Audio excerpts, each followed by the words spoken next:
White noise is one of the best sleep aids for babies and one that I highly recommend. But when white noise is used incorrectly, specifically when it's too loud or too close to a baby's sleep space, it can cause hearing damage. This unfortunately can be permanent and in turn can affect speech and language development, as well as a child's ability to learn other critical skills like reading later on. Now, when you think about hearing loss, you might associate it with really loud noises like fireworks or power tools, but volume isn't the only factor. Noise-induced hearing loss can also develop over time due to continuous exposure to loud sounds. And for a baby, what's considered loud isn't that loud. So what is too loud for your baby? The American Academy of Pediatrics recommend keeping noise levels in hospital nurseries at or below 50 decibels, while the CDC states anything under 60 decibels is safe for an infant's ears. To put this into perspective, 50 decibels is as loud as a quiet conversation or the background noise in a quiet office, while 60 decibels is as loud as a normal chat between two people about 1 metre or 39 inches apart. However, if you take a moment to listen closely to your baby's white noise machine, you may notice it's significantly louder than a quiet chat. In fact, white noise machines can produce sounds much louder than 50 decibels. This was illustrated in a study completed in 2014. In this study, the researchers tested the maximum decibel readings of 14 white noise machines. First, they tested them when they were 30 centimetres or 12 inches away. This is similar to placing the machine directly on the crib rail. Then they tested the machine at 100 centimetres or 39 inches away, which is similar to placing it on the table right next to the crib. And then finally they positioned the machines 200 centimetres or approximately 79 inches away, which is equivalent to placing them across the room. And what they found was pretty eye-opening. When played at maximum volume, all of these machines exceeded 50 decibels when they were 30 centimetres or 12 inches and 100 centimetres or 39 inches away. And all but one exceeded 50 decibels when they were placed 200 centimetres or 79 inches away. But that's not all. They also found that when the machines were at their maximum volume and placed just 30 centimetres or 12 inches away, 3 of them were so loud that they reached over 85 decibels. That's as noisy as heavy traffic, and it's loud enough to damage adult ears with prolonged exposure, let alone for babies. This indicates that there is certainly the potential that using white noise machines for sleep can expose your baby to noise levels higher than what's considered safe. Now, before you panic and ditch your white noise machine altogether, I want to make something clear. I'm a huge advocate for using white noise machines, having seen their benefits firsthand with all 3 of my children and countless others. And it's not just me.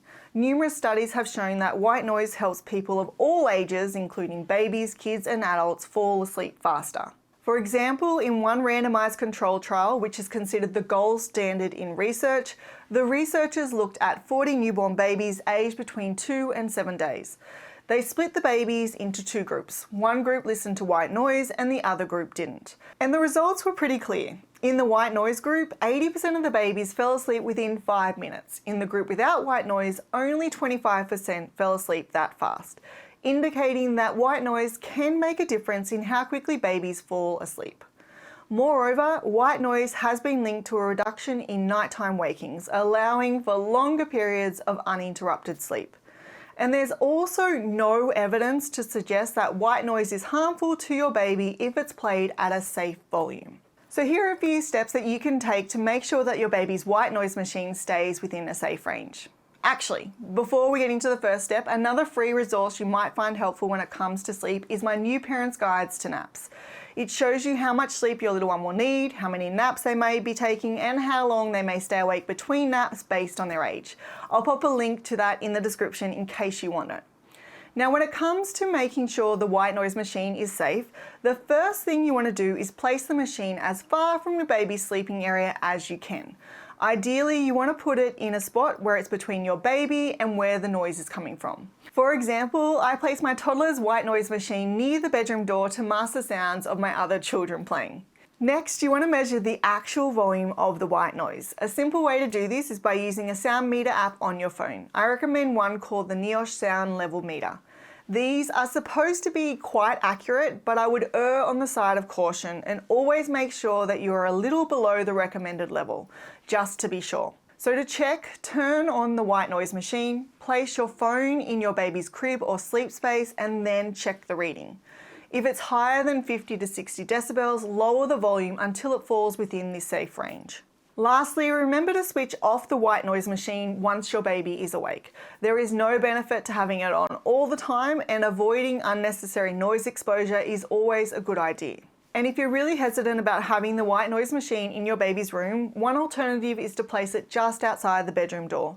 This setup still helps mask outside noises, so you do have some benefit, while also having the comfort of knowing that the volume is safe for your little one's ears.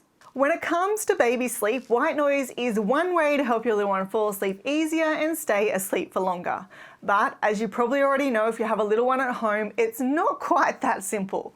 From learning how to actually read your baby's cues to understand when they need sleep and when they need something else like food or entertainment, to getting more sleep through the night, soothing them when they wake up upset, and all of the other challenges that are suddenly thrown at you. It's a lot.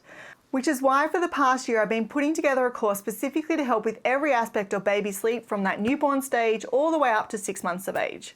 You'll learn how to manage everything I just mentioned and more using the most current evidence-based techniques, giving your baby what they need when they need it. There's no crying it out in this one. And I've also included lots of real-world footage and examples with my own little one. So it's not just the theory of how to do these things, it's also over-the-shoulder demonstrations of the techniques in action, so you can see exactly how to do it for yourself. The course opens up next month, so that's March 2024, and I'm going to be sharing a very special offer to celebrate the launch. It will be limited quantity and first in, first serve. So if you want to be the first to be notified when the course opens, click the link in the description below this video and sign up for the waitlist. That way you'll find out before I share it anywhere else and get first chance to grab that special launch offer. Honestly, I can't wait to share more about it with you soon.